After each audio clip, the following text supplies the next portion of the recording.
When you're looking for that quiet little table in the corner, you'll find it at a quiet little restaurant in a quaint little town. See why the Chef's Table is a romantic hideaway. The Chef's Table is an intimate new restaurant in downtown Winter Garden. Tucked away in the back of a historical bed and breakfast, the restaurant is tiny. It has only 30 seats in its 2 small dining rooms. While hardwood floors and table linens create an upscale feel, every seat has a view of the kitchen, a stainless steel strip where chef-owner Kevin Tarter and the sous chef, Crystal Womelsdorf, churn out the evening's meals. Since it's located in a building that was first opened in 1927, the Chef's Table has historical touches. For example, the window and ledge in the smaller dining room were originally part of a Western Union office located within the original hotel. Most decor touches are newer and clever. Most of the stained glass is applique. The only real stained glass is a small piece over the Western Union window. That one was custom made and features a T for Tarter, the owner's last name, on a wine bottle. The back walls look like authentic wainscoting. Instead, it's the back side of wood flooring placed around French doors that were made to look like windows. They had quite the renovation project since the historical hotel sat vacant for 30 years.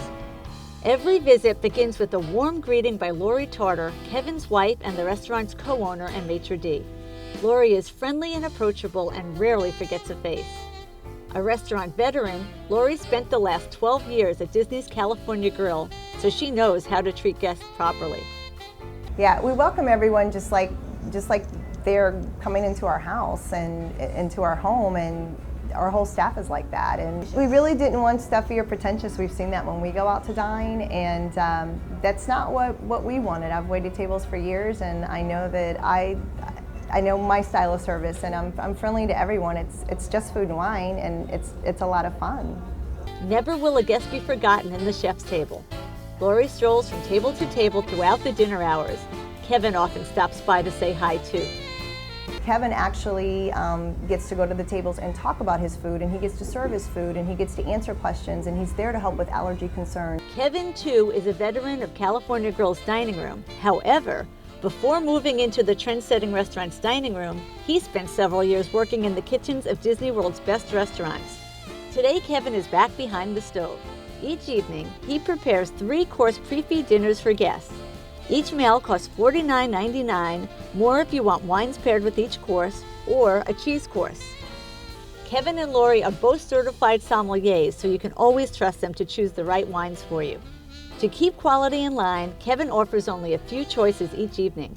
Generally, you'll find 4 appetizers, 6 entrees, and 3 desserts. An operation this small can't afford to become too ambitious as far as size-wise on a menu. Too broad a menu, in my opinion, is difficult to manage, and it costs quite a bit of money. So you really have to kind of fight the urge to get too overly ambitious. You just gain people's trust, keep it simple, and it's a good formula that's working for us. Meals might begin with New Orleans shrimp on crispy cheese grit cakes.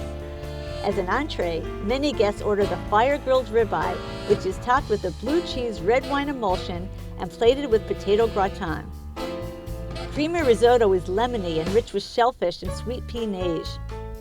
For a taste of Kevin's hometown, opt for the Creole chicken on a white bean cassoulet.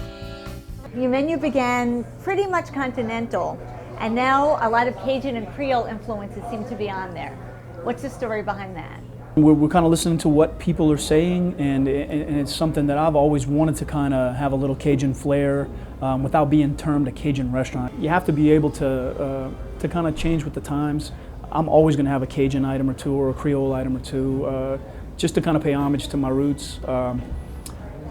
But it's never going to dominate the menu. I know that sometimes you'll change a menu item if it's not exactly what somebody would like. Tell me about that. By my coming to the table and spending time with folks and letting them know, hey, I'm the guy responsible and I can do just about anything you like. If you have special dietary needs, we make everything a la minute. We have all the mise en place, and that's one of our terms for all the preparation ready to go. It not only gives everyone a personal feel, but it allows me to get to know what my guests want and expect and enjoy, and that way what's better than walking into a place and feeling like you're Norm walking into Cheers, you know, when you walk in and everybody knows you and this guy knows what I like. Desserts are given just as much thought at the chef's table. For a light dessert, consider the berry sauté. Another favorite is banana walnut bread pudding. That has the bananas Foster sauce. The chef's table is still learning what works best in quaint winter garden. Recently, it began testing a Sunday brunch that seems like a keeper. In addition to classic omelets and such, the daylight meal features Creole items such as a chicken and sausage jambalaya. When you want a fine meal with a view of the action, if you can call it action in that small kitchen, you know where to go. I'm Rona Gindin, and we're on the town. We'd love to hear from you. If you have any comments or suggestions, write to us at onthetown@mybrighthouse.com. To read more about local restaurants from Rona Gindin, subscribe to Orlando Magazine. Visit Orlando Magazine online at www.orlandomagazine.com.